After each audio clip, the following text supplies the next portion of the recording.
Quick setup tripods have been a really cool thing that Taylor and I have been looking at recently. And today we're looking at one that's even quicker to set up, the SmallRig Tribe X tripod that they've made in collaboration with PotatoJet. It only has one latch. Let's have a look.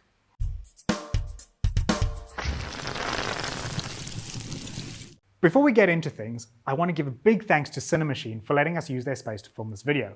If you're looking to rent something in Perth, these guys are awesome. We highly recommend them. Getting into things, I'd probably best describe this tripod as a travel tripod.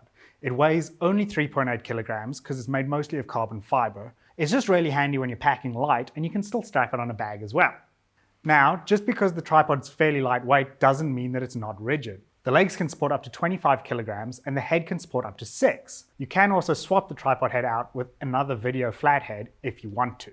In terms of height, the tripod goes from about 27 centimeters to around 168, and the center column here is adjustable and optional, which means that you can take it off, swing it around, and get the camera even lower to the ground. You can also unlock the legs to spread them a little bit to go lower as well if you do take off the center column, which is essential. And when it comes to all the extra little bells and whistles, it's pretty clear that SmallRig and PotatoJet have done a pretty good job thinking things through here. We haven't seen as many little options on other tripods before, and it's actually really cool considering the price range. For example, the tripod head can accept both Manfrotto style plates as well as DJI style plates, which we have seen before, but the mechanism for selecting between the two is nicer than I've actually seen before on previous SmallRig tripods. And the plates can be either dropped in or slid in, which is just my favorite. It also has a bunch of hidden tools, including an Allen key hidden in the hook in the center column, and a flathead screwdriver magnetically attached inside the head. It also has a place to hide your extra screws in the tripod head when you're not using them, which is just handy. In terms of the more practical side of the tripod, it has a 4-stage counterbalance for balancing smaller cameras. The tripod also has a couple of threaded mounting points with ARRI locating pins for using things like magic arms or monitor holders. And SmallRig even include a phone holder for you to use, which is actually really cool. Now let's talk a little bit about the defining feature of this tripod, the quick release clutch. It's very easy to use and quite responsive. It has different angles of adjustment for storage or for comfort, and it can be used as a handle when you're carrying the tripod around, and it can also be locked or unlocked if you don't want it to be used while you're using it. Now, we have seen a clutch style system before on some cheaper photography tripods, but it is nice to see it here on a video tripod, and we kind of want to see where the system goes from here. Flipping things over to the feet. Now, this can be a little bit subjective depending on the type of work you do, whether you're indoors or outdoors, and Taylor and I have definitely had pet peeves with some tripod feet in the past. These are pretty okay. They're pretty solid, and they tend to stand pretty flat, which is nice, and you don't always see that. You can also still press the button to remove them, revealing some spikes for when you are shooting outdoors. Again, these are all nice to see things. Something else that might help with stability is that the feet look like they might be able to support a ground spreader. Maybe that's an accessory coming down the line, but we can't be sure yet. Now, one thing that we did notice about this tripod is that the way that they expect you to level it off. They expect that you grab the clutch and you level it off like that. While it is workable, some of the reasons why we don't really like this is firstly because if you have heavier cameras, moving everything around to level it doesn't feel particularly safe sometimes. It also doesn't feel like you can make very fine adjustments. Leveling with the clutch might be functional, but it is definitely a two-hand job. And we have noticed that even without a bigger camera, it can slip when you disengage the clutch, which means you're not leveled anyway.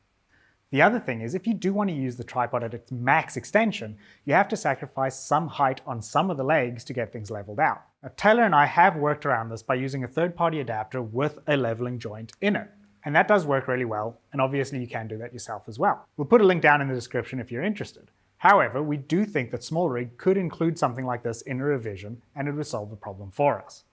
It's also worth keeping in mind that if you do want to use the tripod right against the ground with the legs spread without the center column, you're not really going to be able to level the camera if you don't have an adapter that can allow you to do that.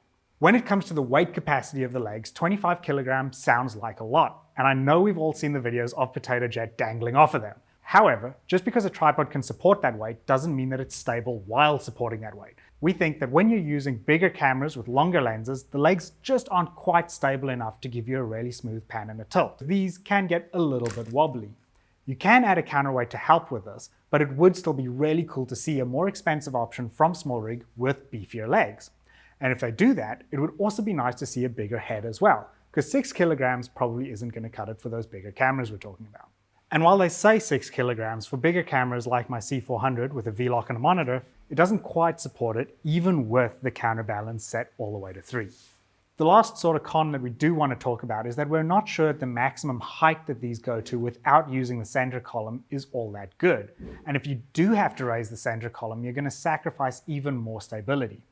But all in all, we do think that that's probably a decent compromise for getting a system like this with just one mechanical lever to do everything. Okay, so who is this tripod for? All in all, we do really like it, and I think Taylor and I both have slightly larger cameras, so for us this is probably looking a little bit more like a B-cam tripod, and there's nothing wrong with that.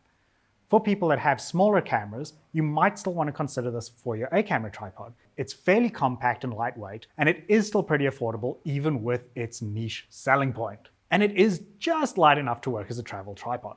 So if that suits you, we do recommend it. We'll leave a link down in the description to where you can find one. If you like this content, please give us a like and a subscribe. It really helps the algorithm, and we'll see you next time.